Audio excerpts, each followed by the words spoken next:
베드로 전서에 이어서 오늘 또 베드로 후서 계속해서 말씀 나누려고 합니다.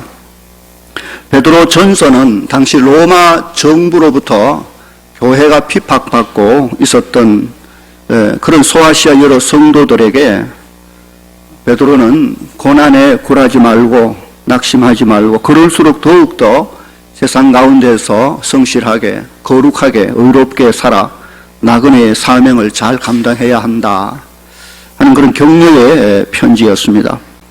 베드로 후서는 같은 시대적 배경을 안고 있지만 내용이 좀 다르지요. 교회 안에 파고 들어온 거짓 교사들, 이단들을 염두에 두고 쓴 편지입니다.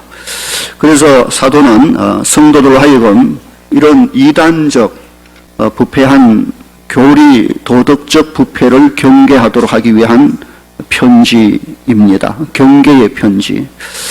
베드로 전서는 외부의 공격을 막기 위한 편지고 베드로 후서는 내부에 일어나는 도전, 이런 공격을 대처하기 위한 편지라 보면 됩니다. 그런데 교회 내부 안에서 일어나는 이 침입해 온 이게 밖에보다 더 문제입니다. 거짓 교사들과 이단들의 공격이 교회 안에서 생각보다 너무 많이 심각했습니다.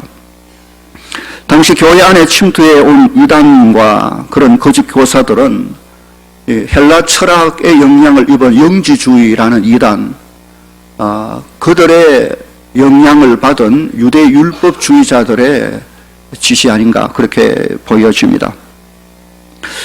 그들의 도덕적 부패가 심각합니다. 예수를 믿고 구원을 받았으면 그 다음에는 아무렇게나 살아도 된다.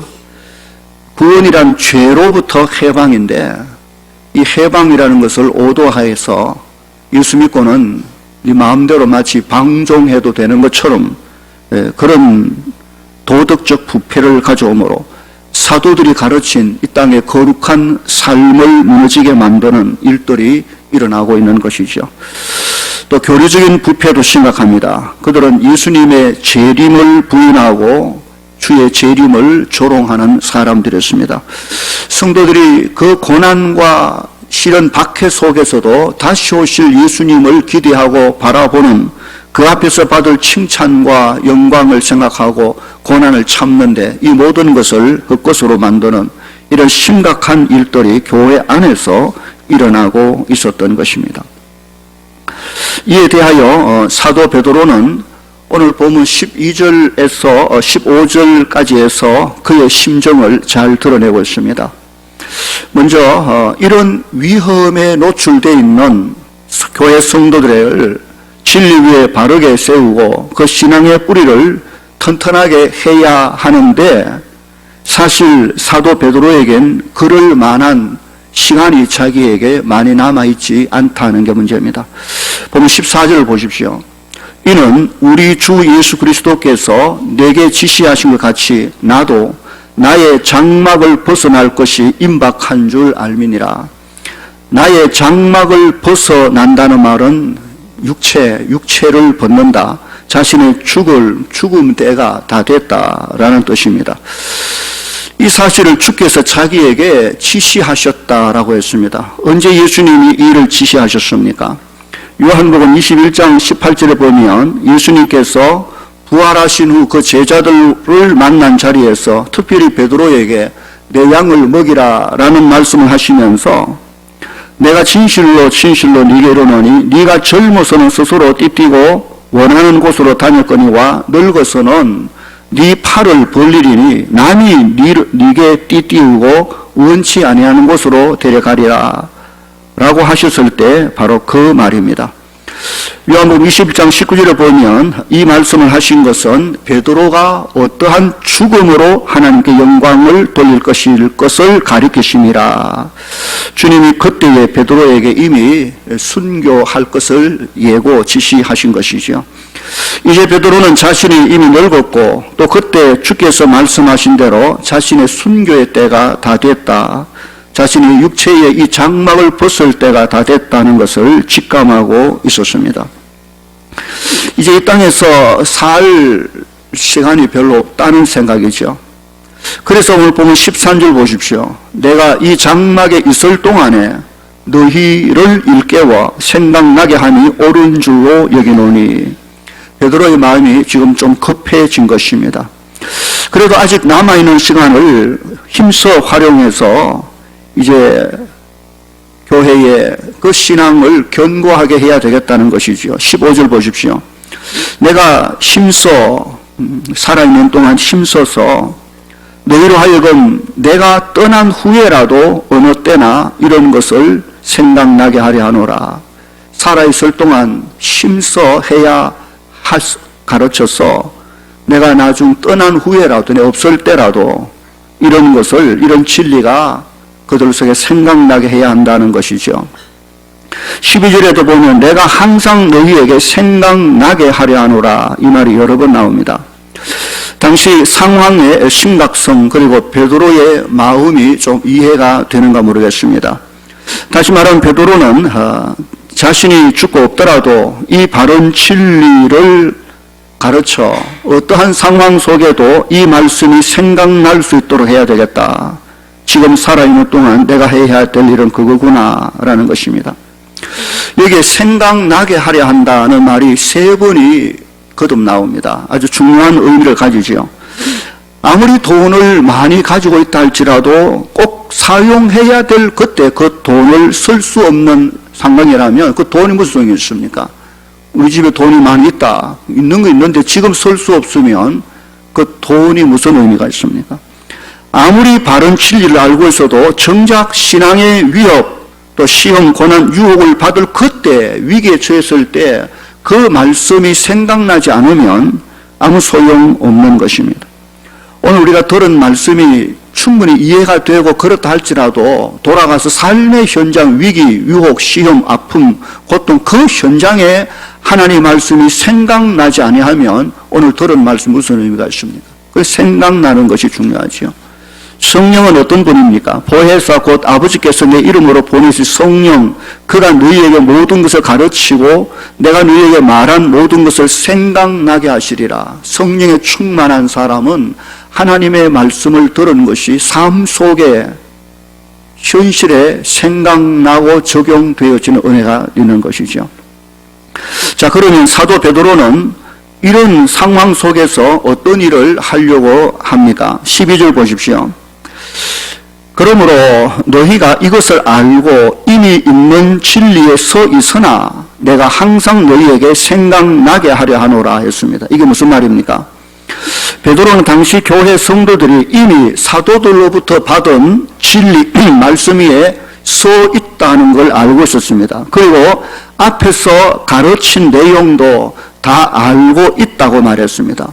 너희가 이미 다 알고 있다. 진리 위에 서 있다. 그러나 그렇다고 해서 지금 안심할 수는 없다는 뜻입니다. 진리에 서 있지만 그래도 계속해서 진리의 말씀을 아예 귀에 못이 박히도록 가르쳐 삶의 위기가 닥쳤을 때 즉각적으로 자동적으로 그 말씀을 확 붙잡을 수 있도록 그렇게 해야 할 필요가 있다는 말입니다. 가끔 성도들 가운데 하나님 말씀을 이야기할 때 나는 다 알고 있으니 더 이상 배울 필요가 없다라고 하는 사람이 있는데 아주 위험한 사람입니다. 다 알고 있다는 거하고 삶 속에서 딱 생각나서 적용해서 그 위기를 이기는 거하고는 다를 수가 있는 것입니다. 그렇게 성경을 많이 알고 믿음의 선 사람 같은데 환난과 시련 속에서 잘 일어나지 못한 사람들은 지식과 그 말씀이 생각나는 것의 차이가 있는 것입니다. 겸손하게 알면 알수록 더욱더 그 말씀을 연구하고 묵상하고 뼛속에 새겨 삶 속에 힘들 때 삶 속에 즉각적으로 말씀부터 생각나는 하나님 생각나는 그런 은혜가 우리 모두에게 있기를 주의 이름으로 축원합니다. 그래서 저도 지난 주일에 설교에서 이미 다 말씀드렸지만 여러분이 그래서 다 알고 기억하고 계시겠지만 그래도 안심할 수 없어서 한 번 더 말하고 싶은 게 있습니다. 베드로후서 1장 5절에서 7절 내용입니다. 그러므로 너희가 더욱 힘써 너희 믿음의 덕을, 덕의 지식을, 지식의 절제를, 절제의 인내를, 인내의 경건을, 경건의 형제 우애를, 형제 우애의 사랑을 더하라. 이 구조, 이 말씀입니다. 오늘 우리가 하나님이 기뻐하실 삶의 열매를 맺기 위해서 꼭 좀 붙잡아야 될 우리 인격, 신앙의 인의 삶을 지켜주는 구조, 훈련의 어떤 과정과 같은 단계입니다.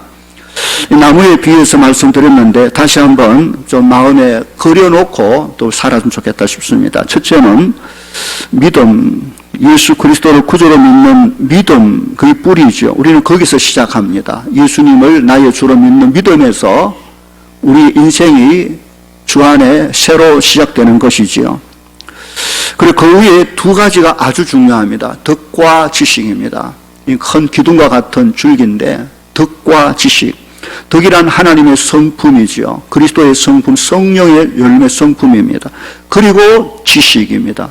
인격과 지식이 함께 균형을 이루어야 됩니다. 이 지식은 물론 하나님을 알아가는 지혜, 하나님의 말씀인 것이지요. 이 균형이 있어야 됩니다. 신앙인은 하나님의 성품을 닮은 인격과 그리고 그에 합한 하나님을 알아가는 삶에 필요한 지혜와 지식이 같이 덕과 지식이 균형을 이루는 삶이 되어야 튼튼한 그리스도인이지요. 그리고 세 번째 그 위에 보태야 될 게 절제와 인내라고 말했습니다. 절제와 인내. 아무거나 하고 싶다고 다 하는 게 아니라 할 건 하고 안 할 건 안 해야 되고 또 정말 할 것을 위하여 아무리 힘들어도 참아낼 수 있는 이런 인격, 이런 지식, 이 그리스도인의 삶을 위한 훈련의 과정이 절제와 인내라는 말입니다. 게으름과 전쟁을 선포하고 내 삶 속에 진리를 쫓아 절제할 것을 절제하고 길이 참아낼 수 있는 힘을 통해서 우리의 믿음이 덕과 지식, 말씀 위에 건강하게 세워가는 거죠. 그 위에 봐야 될 게 뭡니까? 꽃과 같이 피어난 아름다운 삶의 모습입니다. 그것이 바로 경건과 형제 우애. 경건은 하나님 앞에서의 삶, 하나님을 두려워함, 예배함, 찬양함, 하나님과 관계에 있어서 아름다운 꽃을 피우고 동시에 형제 우애, 다른 형제들과 관계에 있어서 섬김과 나눔과 아름다운 삶의 꽃을 피우는 것이 경건과 하나님과 형제 우애, 사람과의 관계 속에서 맺어야 될 꽃인 아름다운 삶의 모습이지요. 그리고 나타나는 것이 뭡니까? 열매. 그 열매는 사랑입니다. 그 위에 사랑을 더하라. 사랑은 하나님의 성품이며 율법의 완성입니다. 하나님의 마음, 하나님의 영광을 드러내는 열매가 사랑이라는 것이죠. 믿음에서 시작해서 결국 사랑으로 열매 맺는 그 과정에 있어야 될, 붙들어야 될 우리 훈련의 어떤 구조를 놓치지 말자는 것이죠. 덕과 지식, 그리고 절제와 인내로 훈련하고 하나님과 사랑과 관계 속에서 아름다운 꽃을 피우자. 그리고 하나님이 받으실 사랑의 열매를 올려드리자. 정말 다시 생각하며 평생 붙들고 자신을 맞추어 가야 될 말씀이 아닐 수 없는 것입니다. 베드로후서 1장 5절로 7절 내용이었습니다. 자, 오늘 본문에서 사도 베드로는 성도들에게 그들이 이미 알고 있지만 그래도 다시 한 번 더 알려주고 싶은 내용이 더 있어서 계속 기록합니다. 16절 보십시오. 16절. 우리 주 예수 그리스도의 능력과 강림하심을 너희에게 알게 한 것이, 여기 두 가지 나옵니다. 우리 주 예수 그리스도의 능력과 강림하심을 너희가 알아야 된다는 것이죠. 그 첫째, 예수 그리스도의 능력에 대한 말씀이 16절에서 18절에 나옵니다.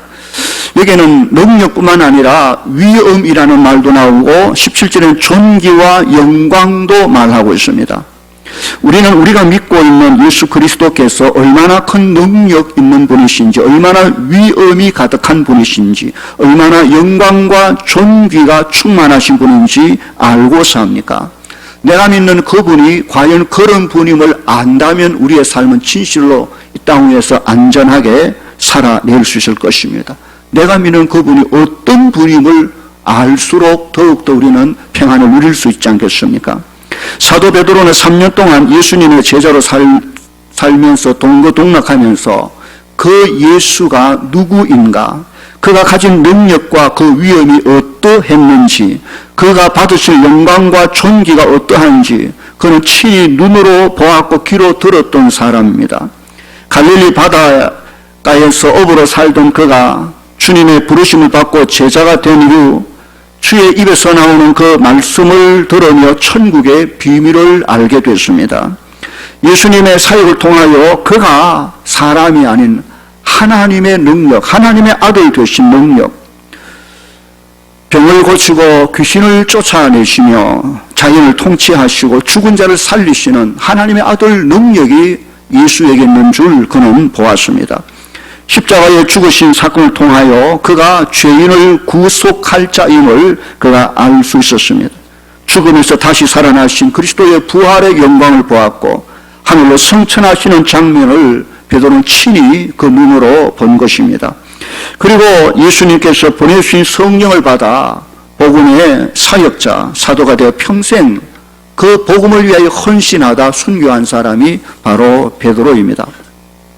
베드로가 보고 들은다 예수 그리스도, 한마디로 말하면 그는 살아계신 하나님의 아들이요, 또 우리 죄에서 영원히 구원하시기 위해 땅에 오신 메시아 그리스도 구세주였음을 그가 본 것입니다. 이 고백이 베드로의 고백뿐만 아니라 저와 여러분의 고백 될 수 있기를 주의 이름으로 축원합니다.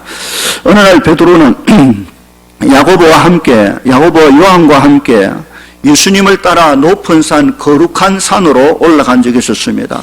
그는 그곳에서 평생 잊을 수 없는 경험을 하게 되어집니다. 그곳에서 기도하시던 예수님께서 갑자기 베드로의 눈앞에서 그 용모가 변화된 것입니다. 그 옷의 희기가 얼마나 흰지 누구도 빨래하는 자 그렇게 희게할 수 없을 만큼 희게 광채가 나는 그 옷과 그 영광의 변모된 모습을 보았습니다. 그 아름다움과 영광을 과연 표현할 수 없을 만큼 눈부시고 놀라웠습니다. 베드로는 그곳에서 영광스러운 예수님만 본 것이 아니라 모세와 엘리야도 보았습니다. 주님과 대화하는 장면을 그가 보고 들은 것이지요. 그런데 더욱더 놀라운 것은 본문 17절 보십시오. 지극히 큰 영광 중에서 이러한 소리가 그에게 나기를, 그때 베드로가 그 현장에서 들었던 이 소리는 성부 하나님의 음성이었습니다. 이는 내 사랑하는 아들이요 내 기뻐하는 자라. 이 말씀을 하시면서 하나님은 예수 그리스도에게 엄청난 존귀와 영광을 그에게 부어주신 것입니다. 그리고 그때에 그 일은 오래되지 않았습니다. 아주 길게 일어난 게 아니라 그야말로 잠시 지나간 일이었습니다. 잠시 있었고 그 영광스러운 모습은 금방 다 사라졌지만 베드로는 이 장면을 평생 잊을 수 없는 그런 놀라운 장면으로 가슴에 새기고 있었습니다. 영광스러운 예수 그리스도, 이제는 그 영광이 눈에 보이지 않아도 초라한 주님, 아무것도 보이지 않고 그들만 그 현장에서도 그 영광스러운 주님의 그 영광의 본체는 그 마음속에 가슴속에 오래오래 평생을 남아 있었던 것입니다. 여러분은 여러분 마음속에 우리 주님이 어떤 분으로 각인되어 있습니까? 성경을 읽을 때 그 말씀하신 하나님이 어떤 분으로 와 닿습니까? 예수님의 십자가를 볼 때 그 십자가로 인한 그 영광이 막 느껴지고 있습니까? 그 피로 구속받아 하나님의 자녀된 사로 살아가면서 나를 구원하신 예수님의 그 능력과 그 위엄과 그 영광이 내게는 어떻게 다가오고 있습니까? 세상이 예수님을 폄하하고 기독교를 욕할 때 여러분은 우리 주님에 대하여 어떻게 변호하고 어떻게 말할 수 있겠습니까? 한평생 예수 그리스도의 십자가와 부활, 그 영광, 그 은혜, 구원, 그 사랑, 그 놀라운 그리스도에 대한 감격을 잊을 수 없는, 잊지 않을 수 있는 그런 은혜가 우리 속에 있기를 주의 이름으로 축원합니다.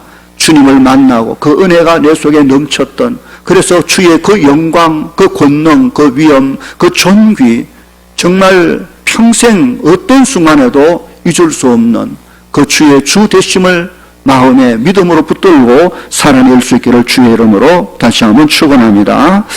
이제 오늘 보면 19절 이하를 보십시오.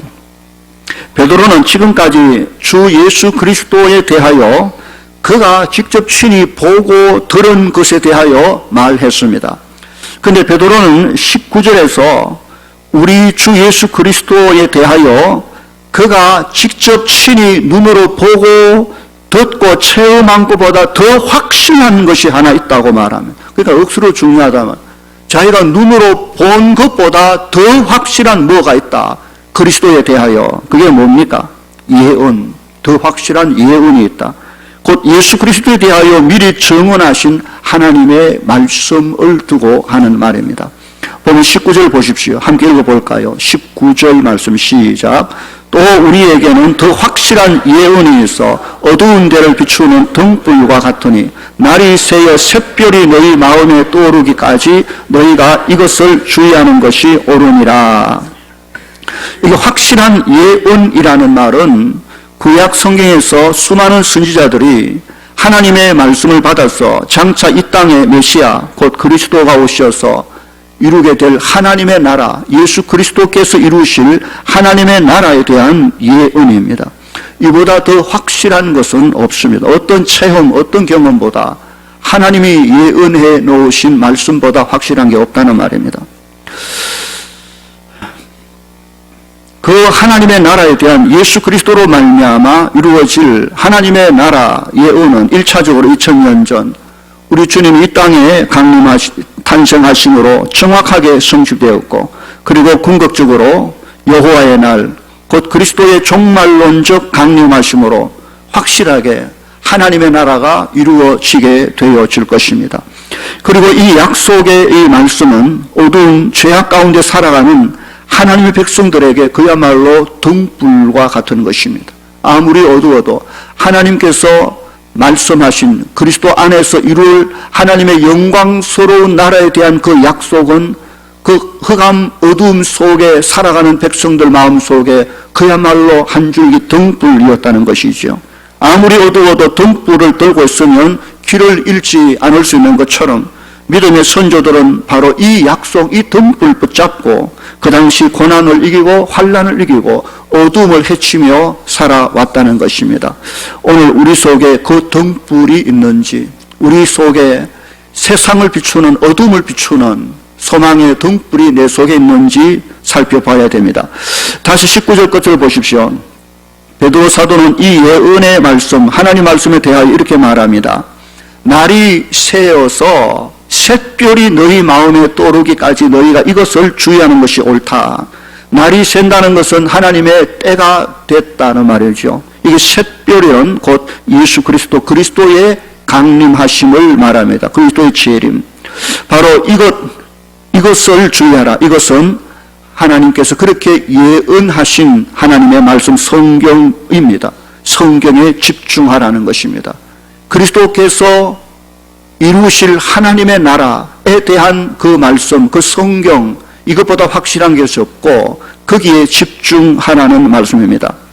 다시 말하자면 사도 베드로는 당시 교회를 어지럽게 하는 거짓 교사들과 이단들의 유혹, 온갖 공격 앞에서 가장 안전할 수 있는 길은 그리스도께서 다시 오셔서 이루실 하나님의 나라에 대한 약속, 곧 하나님의 말씀, 성경을 굳게 붙잡는 것보다 더 확실한 방법이 없다는 것입니다. 심지어 베드로는 자신이 경험한 그 놀라운 체험과 그 경험, 본 것, 그것보다 하나님의 말씀이 더 확실하다고 분명하게 언급하고 있는 것입니다. 그런데 문제가 뭡니까? 유대 율법주의자들, 영지주의 이 이단들이 이 하나님의 말씀을 혼란스럽게 하고 말씀을 비틀어서 하나님의 말씀을 교묘하게 자기 멋대로 해석하고 풀어서 성도들을 혼란 미혹시키는 것이지요. 사도들이 전해준 참된 진리를 왜곡시키고 변질시켜 성도들의 삶을 부패시키고 방향을 비트는 일들을 자행하는 것입니다. 그래서 성도들로 하여금 교리적 부패로 그리고 도덕적 타락으로 몰아넣는, 이거 이단하는 짓이지요. 그 말씀을 비틀면 삶이 무너지지 않습니까? 신천지 이단 이만희가 하는 짓이 뭡니까? 성경을 비틀어서 자기 마음대로 해석하고 따맞추고 비유 풀고 보면 희한합니다. 성경에 나오는 전부 다 자기에게 다 갖다 붙여서 끼워 맞춰놨는데 희한하게 그 말에도 유혹당하는 사람 보면 참 놀랄 노릇합니다. 다시 말하면 하나님의 말씀을 사사로이 푸는 마음대로 해석해버리는 위험을 경계해야 됩니다. 20절과 21절을 보십시오. 먼저 알 것은 성경의 모든 예언은 사사로이 풀 것이 아니라고 했습니다. 사사롭다, 함부로 개인적으로 지 마음대로 그렇게 성경을 풀어 해석하면 큰일 난다는 말입니다. 왜냐하면 21절 보십시오. 예언은 언제든지 사람의 뜻으로 낸 것이 아니기 때문입니다. 다시 말하면 성경은 사람이 무슨 예언에서 나온 사람의 말이 아닌 것이죠. 그러므로 사람의 지혜로, 사람의 지식으로, 생각으로, 그 좋은 머리로, 논리로 풀 수 있는 문제가 아닌 것입니다. 사람이 연구해서 만들었으면 그보다 더 좋은 사람이 그 만든 걸 풀어낼 수 있지만 성경은 사람의 머리에서 나온 게 아니기 때문에 사람의 머리로는 못 푼다는 말입니다. 어떻게 합니까? 오직 성령의 감동하심을 받은 사람들이 하나님께 받아 말한 것이 성경이라는 것이죠. 성경은 한 성령의 감동하심을 받은 사람들이 하나님의 말씀을 전하는 것이다.